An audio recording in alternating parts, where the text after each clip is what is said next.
I'm currently lost in a cemetery. I don't know how to get out. I'm not even kidding.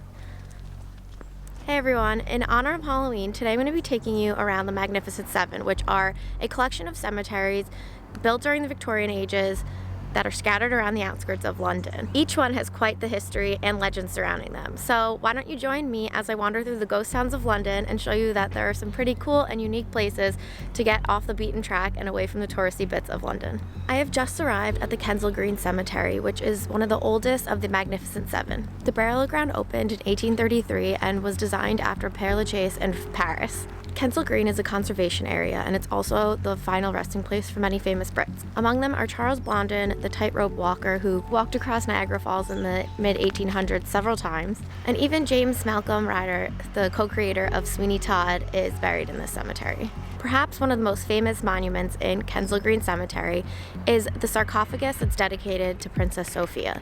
Princess Sofia was part of the royal family, and her family cast her out, and she lived a very sheltered life and ended up being buried in a public cemetery instead of a royal one. The Kensal Green Cemetery is open daily, but you should go on their website to find out the specific hours for the day you want to visit. Located in West London, Brompton Cemetery is the most affluent of the Magnificent Seven, but that doesn't mean there aren't still some pretty weird and wonderful things going on in here. There's said to be a time machine located in one of the mausoleums here, and the tomb that it's located in belongs to Hannah Courtois.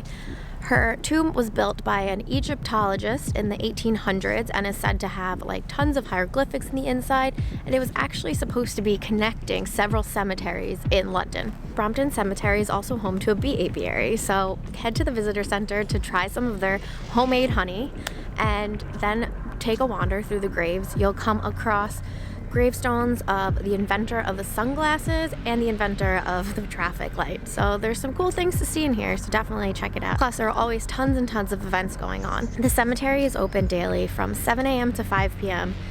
And I'm now in West Norwood Cemetery, which is in southwest London. The cool thing about this cemetery is that it's the first of its kind in the sense that it's built in a Gothic style and it actually lays on a hill. The whole point of that was to keep contamination away from the people who lived around it, and there's apparently a really nice view from the top of the hill. I don't feel like I'm on a hill right now, so maybe I'll find that view, but I'm not really sure if I will. I have found the hill. It is located on a hill.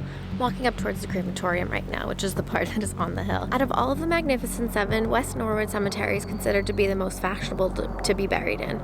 In fact, Isabella Beeton, who is one of the most famous chefs in British history, is buried here, as is the woman who first sold watercress at age 5 and then later would sell it in Covent Garden for over 50 years, Eliza James.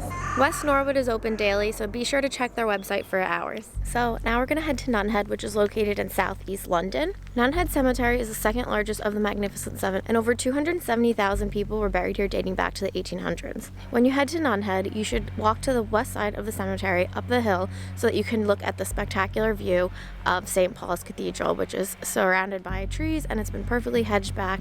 A photo doesn't really do it justice, and if you do want to take a picture, I suggest you bring a telephoto lens because it is very far away and very hard to capture on your camera. Afterwards, take a stroll through the cemetery that costs just £1. Yes, you heard me correctly, only £1.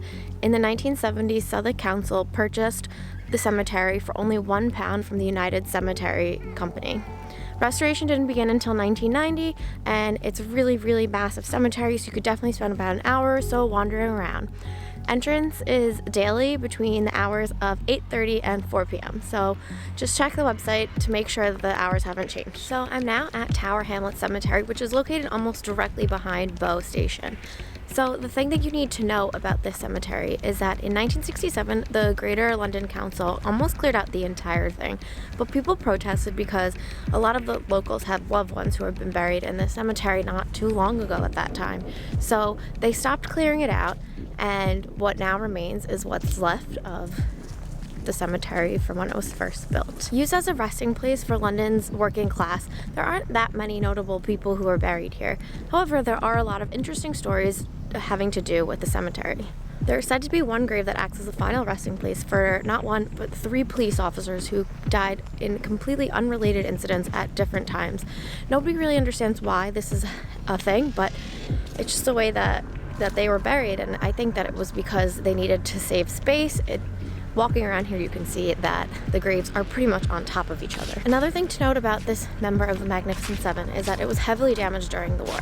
Tower Hamlet Cemetery is open 24 hours a day, 7 days a week, but please be careful walking through at night as there isn't really much lighting around here and it could be dangerous.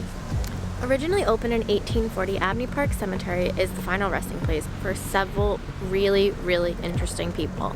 Among them you can find a lion tamer, some Victorian comedians, and even some 19th century nonconformists. Abney Park Cemetery is also the location for the cemetery scenes of Amy Winehouse's Back to Black music video.